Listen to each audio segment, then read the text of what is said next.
皆さんこんにちは。これから保育士実技試験言語に関する技術の実践と解説を行います。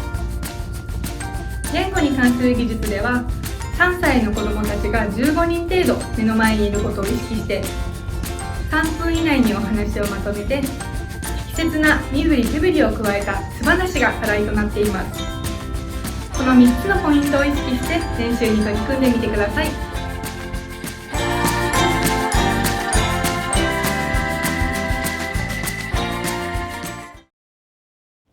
桃太郎。昔々あるところにおじいさんとおばあさんが暮らしていました。おじいさんは山へ芝刈りに、おばあさんは川へ洗濯に行きました。おばあさんが洗濯をしていると、どんぶらこどんぶらこと大きな桃が流れてきました。こりゃ大きな桃じゃ、家に持って帰ろう。おばあさんは桃を家に持って帰ることにしました。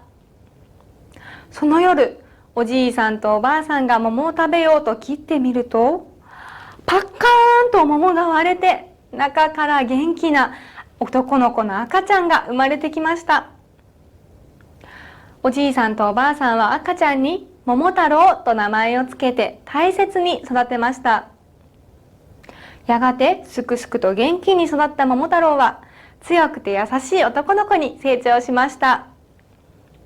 そんなある日、悪い鬼たちが村のみんなの大切な宝物を盗んでいるという話を聞いた桃太郎は、おじいさんとおばあさんに、僕、鬼退治に鬼ヶ島に行ってくるよ。そう言いました。おばあさんに作ってもらったきびだんごを腰につけて、桃太郎は鬼退治に出かけていきました。途中、犬に出会いました。桃太郎さん、お腰につけたきびだんご一つくださいな。お供します。こうして犬が仲間になりました。次に猿に出会いました。桃太郎さん、お腰につけたきびだんご一つくださいな。お供します。猿も仲間になりました。最後にキジに出会いました。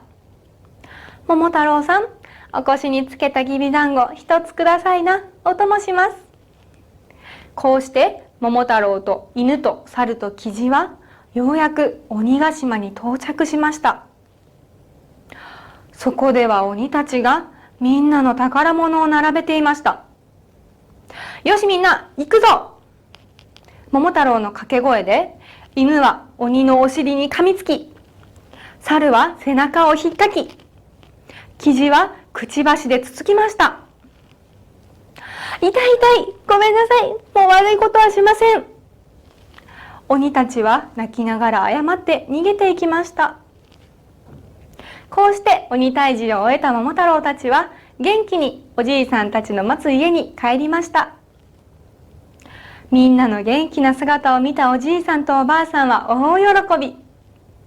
それからみんなで仲良く幸せに暮らしましたとさ。おしまい。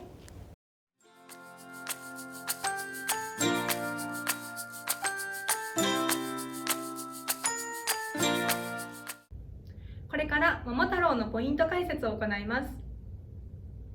ポイントその1、お話をしっかり3分以内にまとめましょう。3分以内にまとめるというのは試験の絶対条件でもありますよね。しかし桃太郎のお話は少し長くなっていて、ゆっくり喋ってしまうと3分を超えてしまいます。そのため工夫をしてうまくお話が3分以内にまとまるようにしてみてください。ポイントその2、登場人物の声を使い分けましょう。桃太郎の登場人物はとても多くなっていますよね。なので、すべての人物を使い分けるというのは少し難しいかもしれません。例えば、おじいさんやおばあさんの声は少しゆっくり喋ってみる。桃太郎は元気に明るく喋ってみるなど、できる限りでいいので、声の使い分けをしてみてください。ポイントその3、しっかりと間を取りましょう。桃太郎は場面の移り変わりがとてもはっきりしているので、しっかりと間を取ってその移り変わりを表現することが大切です。試験当日は緊張しているので間を取りづらくなってしまうかもしれませんが、落ち着いて一呼吸置くことを意識してみてください。試験当日まであと少し頑張りましょう。